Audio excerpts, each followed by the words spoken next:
Shalom saudara yang dikasihi oleh Tuhan Yesus Kristus. Kita berjumpa pada siang hari ini. Kita sudah muliakan, tinggikan, dan kita sudah agungkan Tuhan. Dan saudara yang dikasihi oleh Tuhan Yesus Kristus, pada saat ini saudara, kita akan membaca dan kita akan merenungkan kebenaran firman Tuhan. Saudara yang dikasihi oleh Tuhan Yesus Kristus, pada kesempatan saat ini saudara, saya akan menyampaikan firman Tuhan dengan tema kekuatan atau kuasa mengucap syukur di saat seakan ditinggalkan Tuhan karena penderitaan.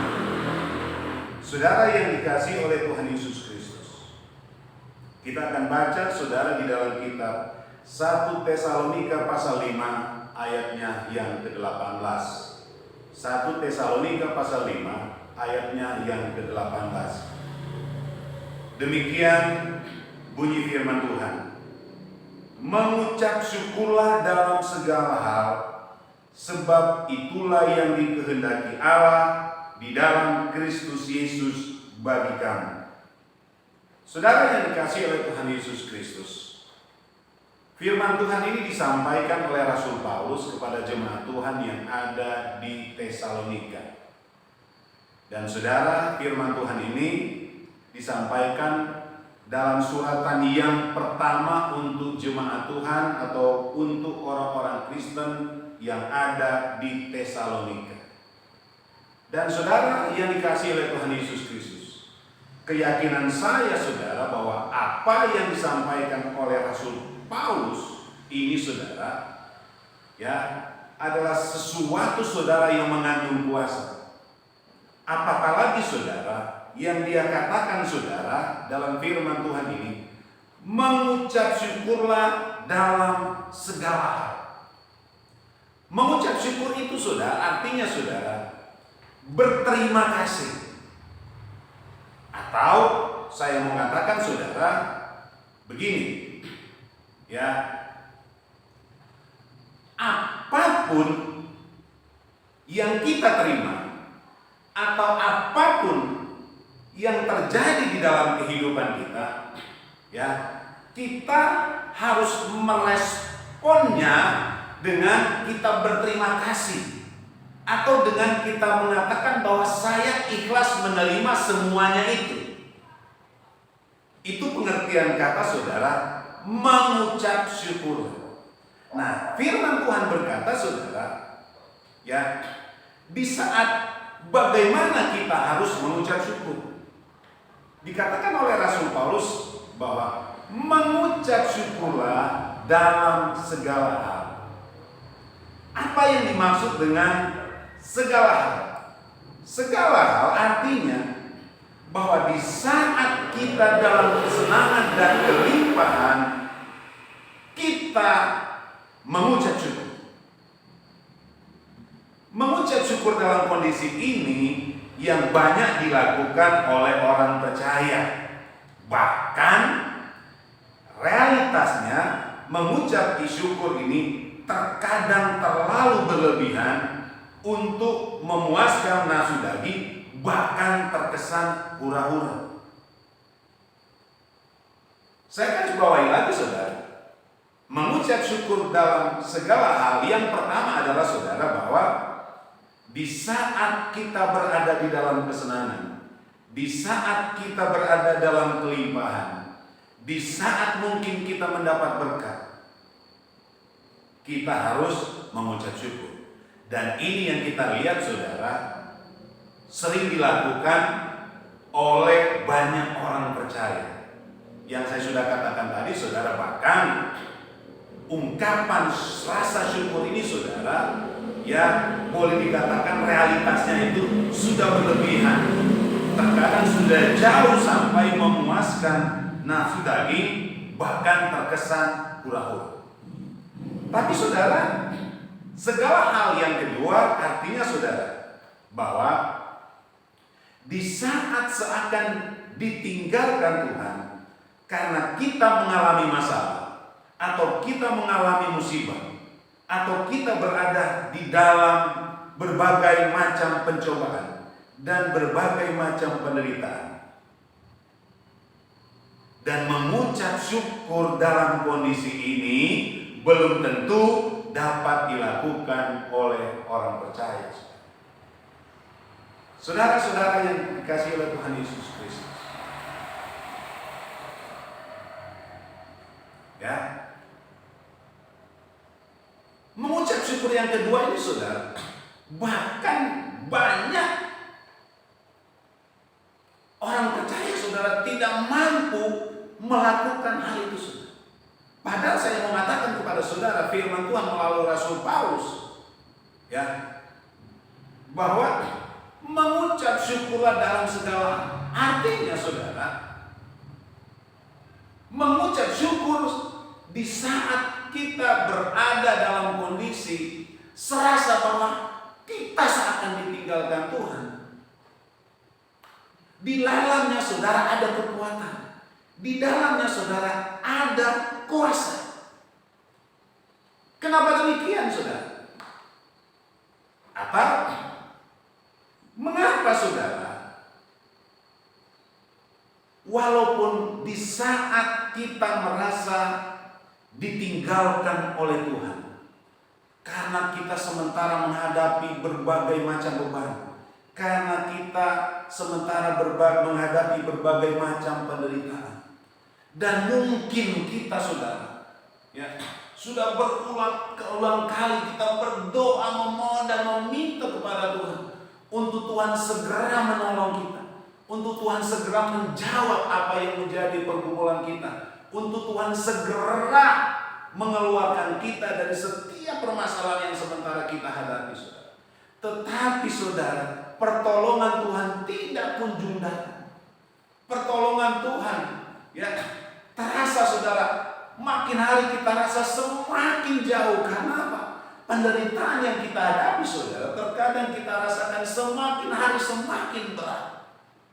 Tapi firman Tuhan berkata, kita harus tetap mengucap syukur di dalam hal itu. Kenapa demikian, saudara yang dikasihi oleh Tuhan Yesus Kristus? Ya, kenapa demikian? Atau kenapa kita harus tetap mengucap syukur? Yang pertama, saudara yang dikasihi oleh Tuhan Yesus Kristus, kita melihat firman Tuhan. Kita masih tetap di dalam 1 Tesalonika pasal 5 ayat 18. Ya. Yang pertama, saudara, kenapa kita harus mengucap syukur? Dalam kondisi di mana seakan kita merasa ditinggalkan oleh Tuhan. Demikian firman Tuhan. Mengucap syukurlah dalam segala hal, sebab itulah yang dikehendaki Allah di dalam Kristus Yesus bagi kami. Yang pertama adalah karena mengucap syukur di dalam segala hal, atau mengucap syukur di saat kita merasa seakan ditinggalkan oleh Tuhan,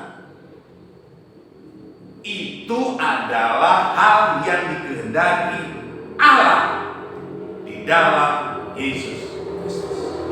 Yang pertama, karena mengucap syukur di dalam hal demikian adalah dikehendaki oleh Allah. Ternyata itulah yang dikehendaki oleh Allah. Memang maunya kita tidak sanggup, karena kita sementara berada di dalam penderitaan. Tetapi, saudara, sebagai orang percaya kepada Tuhan, firman Tuhan berkata, dalam kondisi seperti itu, saudara, mengucap syukur itulah yang dikehendaki oleh Tuhan. Artinya, saudara, seberat apapun yang sementara kita hadapi, seberat apapun kondisi hidup kita, tubuh kita mungkin karena sakit penyakit, saudara, kita harus mampu dan tetap mengatakan, aku mengucap syukur. Aku berterima kasih kepadamu, Tuhan, akan semua yang Tuhan izinkan terjadi di dalam kehidupan saya. Dan yang kedua, kenapa kita harus tetap mengucap syukur di dalam kondisi seperti itu, saudara? Kita baca di dalam firman Tuhan di dalam kitab Roma pasalnya yang ke-8 ayatnya yang 28. Ya, Roma pasal 8 ayatnya yang ke-28. Demikian firman Tuhan. Kita tahu sekarang bahwa Allah turut bekerja dalam segala sesuatu untuk mendatangkan kebaikan bagi mereka yang mengasihi Dia, yaitu bagi mereka yang terpanggil sesuai dengan rencana Allah. Kenapa harus kita mengucap syukur dalam poin yang kedua ini, saudara? Di dalam Roma pasalnya yang ke-8, ayatnya yang ke-8. Karena di dalam ayat ini ada dua alasan. Ada dua alasan kenapa kita harus tetap dan mampu mengucap syukur di saat kita merasa seakan ditinggalkan oleh Tuhan. Karena penderitaan kita, karena masalah kita, karena persoalan yang sementara kita hadapi. Yang pertama, saudara, artinya ya, di dalam Alkitab dikatakan begini. Firman Tuhan berkata, kita tahu sekarang bahwa Allah turut bekerja dalam segala sesuatu. Dalam Roma pasalnya yang ke-5, dalam Roma pasalnya yang ke-8 ayat 28 ini, saudara. Kalimatnya yang pertama, kita tahu bahwa Allah turut bekerja di dalam segala sesuatu. Artinya, di saat kita sementara menghadapi penderitaan, di saat kita sementara menghadapi berbagai macam masalah dan persoalan, ingat, di dalam masalah itu, di dalam persoalan itu, saudara, di situ ada Tuhan. Mungkin saudara berkata, saudara, wah, kalau begitu penderitaan dan persoalan ini dan musibah ini ya dilakukan oleh Tuhan kepada saya. Saya mau katakan kepada saudara bahwa ya dikatakan oleh Alkitab, yang mencobai kita manusia, saudara, adalah iblis. Dikatakan di dalam kitab yang fokus, saudara, bahwa iblislah yang mencobai kita, saudara. Dan yang kedua, saudara, kalau toh, saudara, kita menghadapi mengalami semua masalah dan persoalan kita ini, saudara, yang sementara kita hadapi, itu mungkin karena, saudara, keinginan daging kita yang sudah numpuk. Saya kasih contoh, saudara, yang dikasih oleh Tuhan Yesus Kristus. Seorang mengalami sakit penyakit diabetes. Ya, kenapa? Karena mungkin seseorang itu, saudara, sejak dia hidup dalam dunia ini, ya, dia tidak, saudara, mengatur asupan gizinya, atau bahkan banyak mungkin mengkonsumsi yang mengandung karbohidrat, yang akhirnya gula itu numpuk di dalam darah, akhirnya terjadilah yang namanya penyakit gula atau penyakit diabetes dan lain sebagainya. Saudara yang dikasih oleh Tuhan Yesus Kristus. Tapi saya mau katakan kepada saudara, firman Tuhan berkata bahwa Allah turut bekerja di dalamnya. Memang di dalam kondisi kita menghadapi berbagai macam cobaan dan penderitaan, saudara, ada dua oknum yang punya kepentingan. Yang pertama, saudara, oknum yang pertama, saudara, adalah Tuhan. Seperti dikatakan di dalam kitab Roma pasal 8 ayatnya yang ke-28, bahwa Allah turut bekerja, berarti Tuhan ada di sana. Tapi yang kedua, saudara, adalah iblis atau setan. Kalau iblis turut bekerja di dalamnya, saudara, sudah dikatakan di dalam kitab Yohanes pasal 10 ayatnya yang ke-10. Ya. Pencuri datang hanya untuk membunuh dan membinasakan. Artinya sasaran daripada iblis, saudara, mendatangkan masalah dan persoalan kita, saudara, untuk membunuh iman kita, untuk membunuh jiwa kita, untuk membunuh rohani kita, supaya kita ingkar Tuhan, supaya kita tidak mempercayai Tuhan, untuk menjatuhkan kita di dalam Tuhan. Tapi yang kedua, saudara, oknum yang kedua, saudara, adalah Allah itu sendiri, adalah Yesus ini, saudara, bekerja di dalam persoalan kita itu, saudara, dengan satu tujuan yang dikasih oleh Tuhan Yesus Kristus, supaya ya di saat kita berada di dalam penderitaan, ya, kita belajar mempercayai firman Tuhan. Kita belajar, saudara, beriman dan berharap, bersandar penuh hanya kepada Tuhan. Itu maksud Tuhan bekerja di dalamnya, yang dikatakan di dalam kitab Roma pasal 8 ayatnya yang ke-8. Itu poin yang pertama di dalam Roma pasal 8 ayatnya yang ke-8. Dan poin yang kedua, saudara, ya, kenapa kita harus mengucap syukur berdasarkan Roma pasal 8 ayat 28 ini, saudara? Karena segala sesuatu yang Tuhan izinkan terjadi di dalam kehidupan kita untuk kebaikan kita. Untuk kebaikan kita. Saudara, ini kasih oleh Tuhan Yesus Kristus. Ya, dikatakan juga dalam kitab Yohanes pasal 10. Di situ Yesus katakan, Tuhan Yesus katakan, saudara, aku datang supaya mereka mempunyai hidup dan mempunyainya dalam segala kelimpahan. Ya, dan Yesus mengatakan, akulah jalan dan kebenaran dan hidup. Tiada seorang sampai ke Bapa tanpa melalui aku. Dengan arti kata, saudara, Yesus atau Allah bekerja di dalam apa yang sementara kita hadapi, yang dimana mungkin bagi kita merasa seakan kita sementara ditinggalkan Allah, tapi Yesus ada di sana melalui Roh Kudusnya untuk sebenarnya mengarahkan kita supaya kita semakin kuat dan semakin berharap dan hanya percaya kepada firman Tuhan.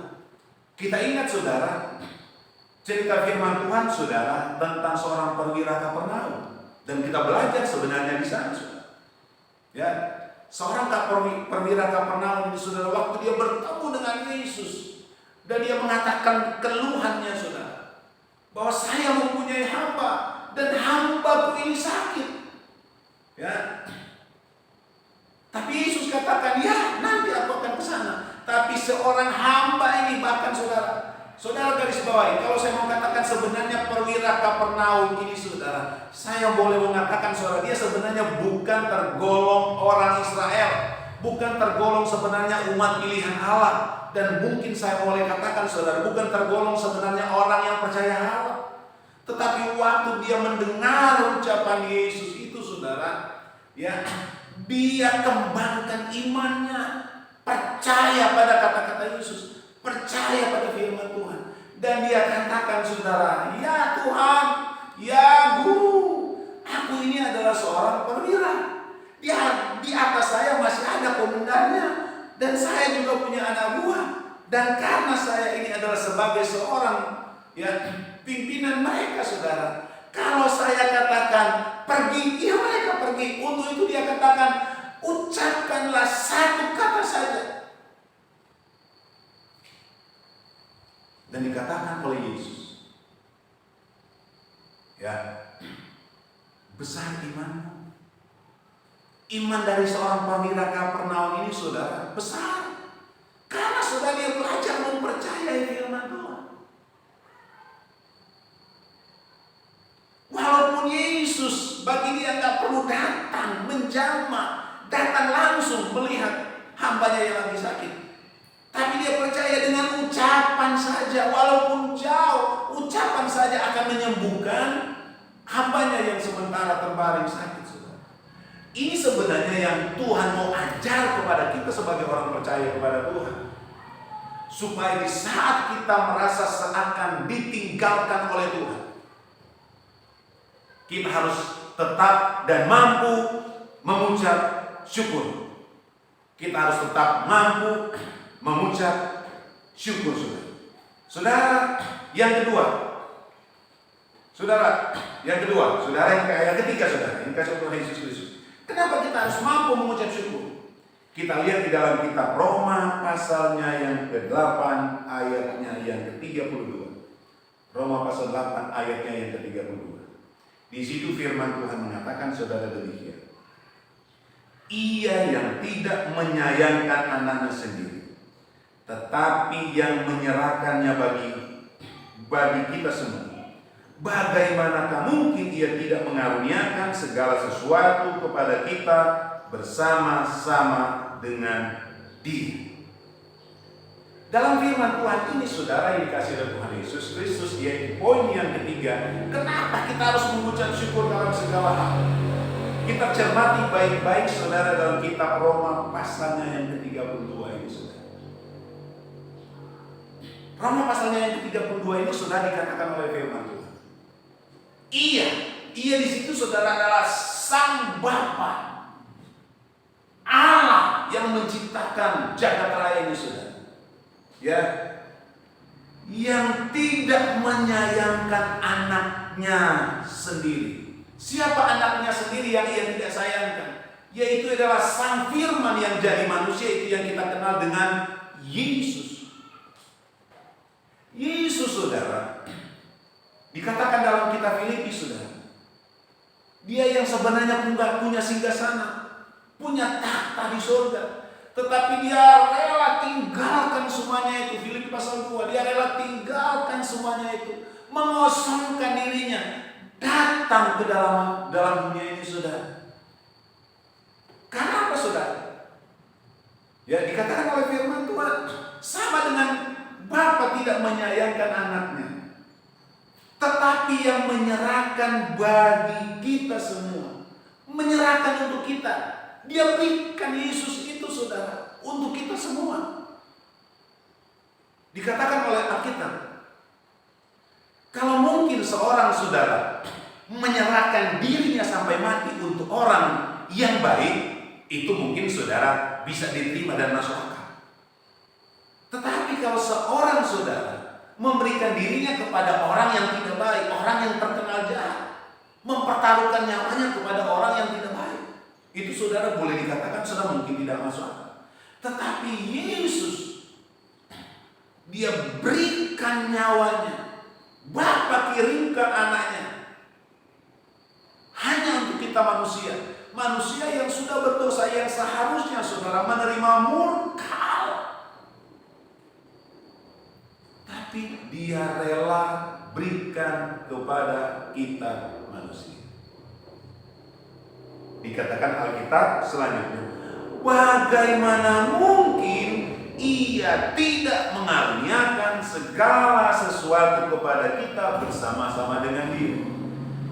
Anaknya sendiri dia nggak sayangkan berikan untuk kita, apalagi segala sesuatu. Apalagi segala sesuatu. Apa maksud segala sesuatu saudara? Kesembuhan saudara, jalan keluar bagi saudara, pertolongan bagi saudara, jamahan bagi saudara. Anaknya sendiri dia itu tidak sayangkan kasih, apalagi semua apa yang menjadi kebutuhan kita, apalagi yang menjadi semua persoalan kita. Dan Alkitab katakan saudara, kita akan memperoleh semua itu.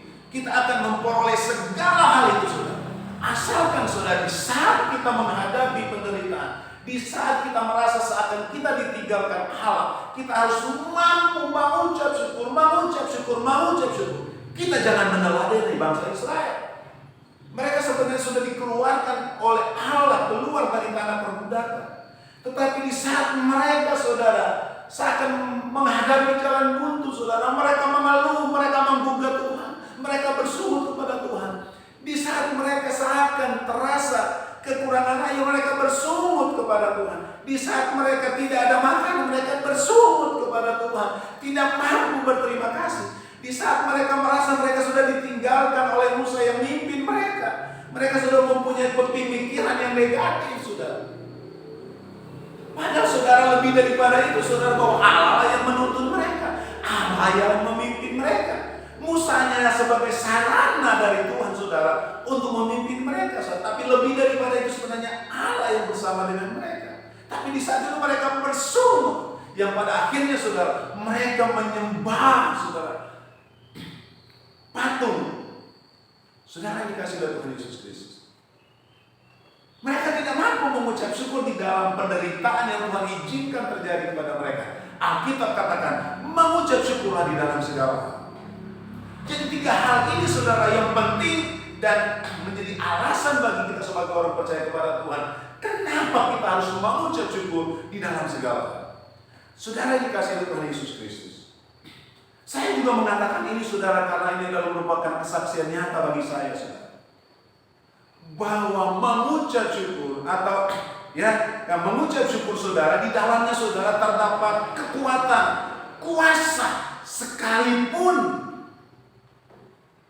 di saat-saat itu saudara kita merasa kita seperti atau seakan ditinggalkan oleh Tuhan. Saudara, saya menyaksikan kesaksian saya, saudara. Setelah apa yang terjadi pada tahun 1993 dan apa yang terjadi pada saya pada tahun 1993, saudara bisa lihat di dalam channel YouTube saya, saudara. Yang mana channel YouTube saya atau channel YouTube saya, channel Utus Lagu, yang saya berikan judul, saudara, kesaksian, terus mahkota dan surga bagi mereka yang menang di dalam ujian. Nah, itu yang merupakan kesaksian saya yang terjadi pada tahun 1993. Nah, setelah apa yang terjadi pada tahun 1993, dada sebelah kiri saya, saudara, terasa panas. Dan rasa panas itu, saudara, berlangsung lama. Dan akhirnya, saudara, rasa panas di dada ini, saudara, nanti saya kurang merasakan realnya, nyatanya ternyata apa itu, saudara, dimulai pada kurang lebih tahun 2009. Pada tahun 2009 itu, saudara, dikasih oleh Tuhan Yesus Kristus. Tiba-tiba, saudara, dada sebelah kiri saya ini, saudara, terasa nyeri berat. Ya, terasa nyeri berat. Dan saya simpulkan kesaksian saya ini saja, saudara, karena kesaksian ini juga, saudara, apa yang terjadi ya di awal tahun 2009 sampai pada tahun 2011, saya juga sudah saksikan, saudara, di channel YouTube saya Utus Lagu, yang saya berikan judul atau konten judul itu, saudara, adalah ya, divonis mati dokter, pulang menunggu mati dengan mengucap syukur kepada Tuhan dan menyembah Tuhan. Saudara lihat kesaksian saya itu, saudara, di dalam channel YouTube saya itu, saudara. Singkat kata, saudara, ternyata saya, saudara, setelah didiagnosa dokter, saudara, yang mengalami sakit jantung koroner, yang mana pada puncaknya, saudara, yaitu kurang lebih awal tahun 2011. Dari 2009 rasa nyeri, saudara, sudah muncul, ya. Tapi puncaknya, saudara, yaitu tahun 2011 setelah istri saya meninggal. Istri meninggal, dan di saat istri meninggal, saudara, kami punya anak yang masih kecil waktu itu, berumur kurang lebih ya 1 tahun 2 bulan. Seminggu setelah istri itu meninggal, saudara, saya membawa pulang anak saya yang kecil itu, saudara, yang nomor 2, ke rumah orang tua saya, saudara, di Sulawesi Utara, saudara, atau ke rumah mama, saudara, supaya, saudara, saya itu fokus di dalam pelayanan. Dan saudara, ini kasih oleh Tuhan Yesus Kristus, ya. Pulang dari membawa anak kecil saya ini, saudara, sebulan berikutnya, saudara, sakit jantung saya ini, saudara, semakin parah. Yang terasa di dalam dada saya ini, saudara, nyeri hebat. Dan nafas seakan-akan mau putus. Dan itu berbulan-bulan saya rasakan, saudara. Dan dada sebelah jantung ini, saudara, terasa kaku. Karena apa? Karena jantung, saudara, sepertinya, saudara, sudah susah bergerak, sudah susah memompa. Kalau saya mau bayangkan begini, saudara. Kalau saya mau bayangkan begini. Ibarat jantung koroner itu, saudara, ibarat ini tangan kita ini, kita ikat dengan kencang, jadi aliran darah itu tidak sampai lagi ke tangan ini, saudara. Yang akhirnya yang akan terjadi, saudara, adalah tangan ini menjadi semutan dan kaku. Begitulah jantung saya. Karena jantung ini sudah terasa kaku, akhirnya terasa di sebelah dada ini, saudara, sementara digantungi beban berkilo-kilo begini, saudara. Yang pada akhirnya saya mau katakan, 3 kali saya itu ke dokter spesialis jantung. Ya, 3 kali saya ke dokter spesialis jantung. Pada ketiga kali, saudara, Akhirnya dokter spesialis jantung ini saudara akhirnya menyerah karena dia menyuruh saya untuk dirujuk ke Jakarta ke rumah sakit Cipto, saudara. Waktu itu dia katakan. Tapi saudara dikasih Tuhan Yesus Kristus. Di saat saudara dia menyuruh saya untuk ke rumah sakit Cipto, saya sempat bertanya kepada dokter, "Dok, kira-kira kalau walaupun saudara saya bertanya itu saudara terlalu berhati-hati. Dan keadaan saya waktu itu saudara sudah kurus, dan kata orang saudara bibir saya ini sudah biru, dan saudara bisa bayangkan karena sudah berbulan-bulan saya menghadapi saudara itu, saudara. Dan kondisi waktu itu saudara untuk naik tangga aja saudara, tangga sependek begini saudara. Ya terlalu berhati-hati, jangan sampai nafas ini putus. Karena apa? Nafas itu terengah-engah.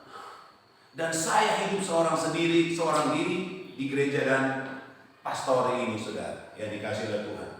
Nah saudara, ya simpul katanya saudara, saya bertanya kepada dokter, di saat dokter mengatakan bahwa saya akan dirujuk. "Dok, kalau saya dirujuk, saya menyiapkan dana kurang lebih berapa?" Dan waktu itu dokter mengatakan, "Kamu siapkan dana kurang lebih sekitar 200 juta." Dan setelah dokter mengatakan begitu saudara, nah saya pulang dan akhirnya saya tunggu kematian yang sudah dikatakan oleh dokter kepada saya. Dan saudara yang dikasih oleh Tuhan Yesus Kristus, berbulan-bulan saudara saya menunggu kematian. Dengan saya tidak ke dokter lagi saudara. Dan saya mau katakan kepada saudara, berbulan-bulan itu juga saudara, yang saya hanya lakukan saudara adalah apa? Sambil menunggu kematian, seperti apa yang dikatakan oleh dokter. Karena saya sudah tidak ke dokter lagi, tapi saya menunggu kematian seperti yang apa diucapkan oleh dokter. Tapi yang saya lakukan saudara hanyalah apa? Mengucap syukur dan menyembah Tuhan. Memang pada awalnya saudara saya komplain sama Tuhan, tetapi setelah saya mengerti firman Tuhan yang dikasih oleh Tuhan Yesus Kristus, yang saya lakukan saudara hanyalah apa? Mengucap syukur, dan saya memperkatakan firman Tuhan. Saudara, memang di saat kita melakukan hal demikian, saudara yang dikasih oleh Tuhan Yesus Kristus, penyakit terasa semakin bertambah, penyakit terasa semakin berat, dan itu berbulan-bulan saya hadapi. Seakan saudara saya merasa seakan ditinggalkan Tuhan. Tetapi saudara saya tidak menggubris hal itu saudara. Yang saya lakukan hanyalah apa? Tuhan terima kasih Tuhan. Saya ucapkan Tuhan terima kasih Tuhan. Kalau engkau sudah mengambil istri saya, terima kasih Tuhan, itu adalah kebaikan Tuhan. Kalau Tuhan sekarang pisahkan saya dengan anak-anak saya, dan sekarang saya seorang diri, terima kasih Tuhan. Dan kalau Tuhan sekarang juga saya sudah mau diambil oleh Tuhan, saya bilang Tuhan terima kasih, berarti itulah yang terbaik bagi saya. Walaupun demikian saya tetap juga memperkatakan firman Tuhan. Tuhan, aku percaya firman-Mu, aku percaya firman-Mu, aku percaya firman. Memang berbulan-bulan seakan-akan saudara tidak ada jalan, seakan-akan saudara tidak ada pertolongan. Tetapi saudara, saya mau katakan kepada saudara, saya mengucap syukur. Dan betul kata Alkitab, mengucap syukur saudara tidak ada ruginya. Daripada kita mengeluh, daripada kita menggugat Tuhan. Dan waktu itu saudara 2 minggu kurang lebihnya saudara saya pernah menggugat Tuhan. Saya mengucapkan, Tuhan Engkau sudah memanggil aku, Engkau sudah memanggil aku. Tapi yang terbayang pada saya saudara hanyalah apa saudara? Tuhan sementara bertakhta di surga hanya tertawa, melihat dan mendengar ya gugatan saya kepada Tuhan.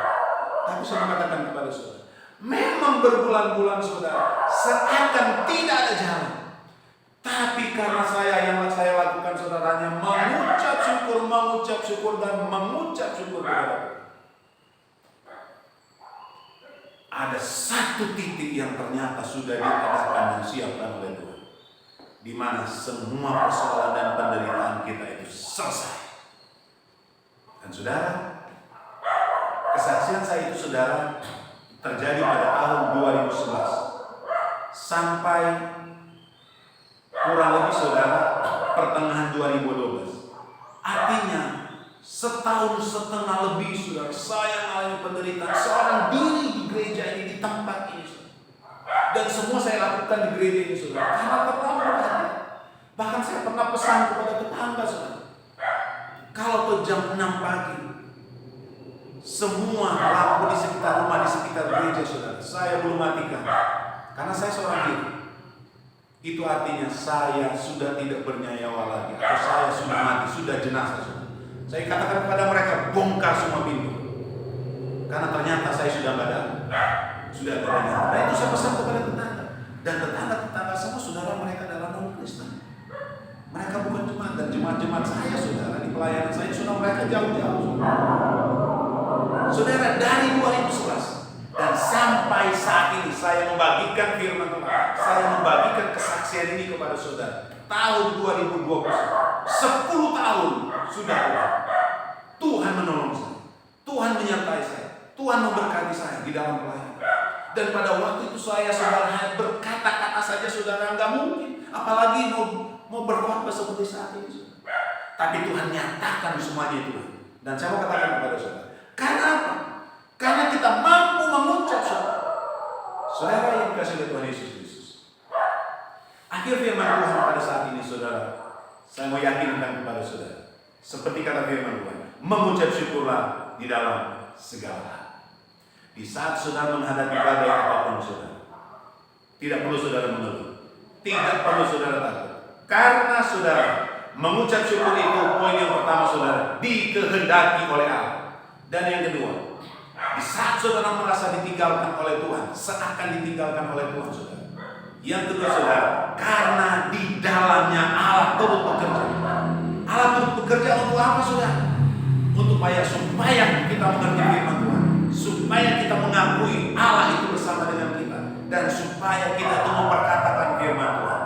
Dan poin berikutnya saudara, karena di dalam persoalan kita itu saudara, Allah saudara membuat kita saudara mendatangkan kebaikan bagi kita. Dan yang ketiga saudara, kenapa kita harus tetap mampu mengucap syukur? Karena apa? Anaknya sendiri saja dia tidak sayangkan untuk kita manusia yang berdosa dan durhaka, apatah lagi segala sesuatu yang menjadi kebutuhan kita, yang menjadi persoalan kita, segala sesuatu jawaban yang menjadi jawaban atas setiap persoalan kita. Puji nama Tuhan. Saudara tetap bersukacita, tetap kuat di dalam Tuhan. Beranilah menghadapi semua badai kehidupan, dan lebih daripada itu, mengucap syukurlah di dalam segala. Puji nama Tuhan. Tuhan memberkati firman Tuhan untuk kita semua pada saat ini saudara. Terima kasih saudara. Saudara-saudara dikasih Tuhan Yesus Kristus, saya akhiri firman Tuhan pada saat ini. Haleluya.